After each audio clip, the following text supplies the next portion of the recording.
তাহলে আমরা ঠিক সেই প্রশ্নে ফিরে আসি যেখানে আগের অংশটা শেষ করেছিলাম। যদি কোনো নেতা আমাকে উপকার করে থাকে এবং একই সঙ্গে সে দুর্নীতিগ্রস্ত হয়, তাহলে আমি তাকে কিভাবে দেবো? প্রথমে এই প্রশ্নের উত্তরটা খুব সহজ মনে হয়। অনেকেই বলবে দুর্নীতি করলে আমি তাকে সমর্থন করবো না। শুনতে খুবই যৌক্তিক শোনাচ্ছে, কিন্তু বাস্তব জীবন অনেক সময় এতটা সহজ নয়। কারণ মানুষ সবসময় নীতির ভিত্তিতে সিদ্ধান্ত নেয় না। অনেক সময় মানুষ নিজের অভিজ্ঞতার ভিত্তিতে সিদ্ধান্ত নিয়ে থাকে। ধরুন আপনি নিউজে পড়লেন কোন নেতা 100 কোটি টাকা দুর্নীতি করেছে। আপনি খবরটা পড়লেন, শুনলেন, কিছুক্ষণ আলোচনাও করলেন, তারপর নিজের কাজে চলে গেলেন। ধরুন একই সময় আপনার পরিবারের একজন লোক গুরুতর অসুস্থ ছিল। সেই সময় একজন নেতা বা প্রভাবশালী ব্যক্তি আপনার জন্য হসপিটালে বেডের ব্যবস্থা করে দিল। এখন চিন্তা করে দেখুন, কোন অভিজ্ঞতা আপনার জীবনে সবচেয়ে বেশি মনে থাকবে? খবরের কাগজের খবর নাকি নিজের জীবনের বাস্তব অভিজ্ঞতা?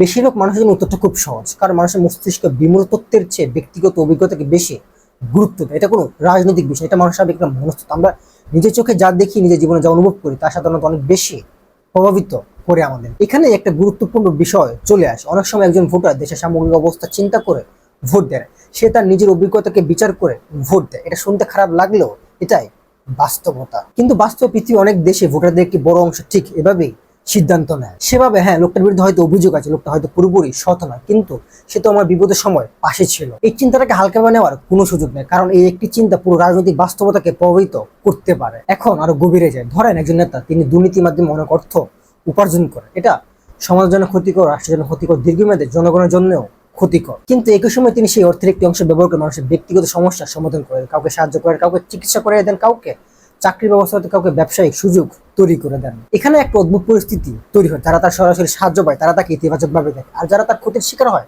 তারা অনেক সময় সেই ক্ষতি সরাসরি দেখতে পায় না। ফলে ব্যক্তিগত উপকার দৃশ্যমান হয় আর সামষ্টিক ক্ষতি অদৃশ্য থেকে যায়। আর এখানে দুর্নীতি সবচেয়ে বড় রাজনীতি শক্তি লুকিয়ে থাকে। কারণ দুর্নীতি শুধু অর্থ উপার্জনের মাধ্যমে, অনেক সময় এটা রাজনীতি পথের মাধ্যমও হয়ে থাকে। যখন মানুষ ব্যক্তিগত সুবিধার বিনিময়ে রাজনৈতিক আনুগত্য দিতে শুরু করে, তখন একটি নতুন সম্পর্ক তৈরি হয়। নেতা সুবিধা দেয়, মানুষ সমর্থন করে। নেতা সাহায্য করে, মানুষ ভোট দেয়। নেতা প্রভাব বাড়ে, মানুষ আরো নির্ভরশীল হয়ে পড়ে, এবং এই চক্রটা বারবার চলতে থাকে। এখানে একটা বিষয় পরিষ্কার করা দরকার। আমি বলছি না যে সব নেতা, আমি এটাও বলছি না যে মানুষের সব রাজনৈতিক সিদ্ধান্ত এমন। আদর্শের জন্য ভোট দেয়, অর্থনৈতিক কারণেও ভোট দেয়, দলীয় পরিচয়ের কারণে ভোট দেয়, ধর্মীয় বা সাংস্কৃতিক কারণে ভোট দেয়। এখানে অনেক কারণ কাজ করে। কিন্তু ব্যক্তিগত উপকার, ব্যক্তিগত আনুগত্য, এই বিষয়টা অনেক সময় আমাদের ধারণার চেয়ে বেশি শক্তিশালী ভূমিকা পালন করে। এখন আমরা আরো কঠিন একটা প্রশ্ন করি, এই পুরো প্রক্রিয়া শুধু নেতারাই দেয় নাকি সাধারণ পাবলিক হিসেবে আমাদের কিছু ভূমিকা আছে? আমরা যদি সৎভাবে উত্তর খুঁজতে চাই, তাহলে শুধু অন্যের দিকে আঙুল তুললে হবে না, আমাদের নিজেদের দিকেও তাকাতে হবে। আমরা ঠিক এই জায়গা থেকে শুরু করবো আমাদের নেক্সট চ্যাপ্টার।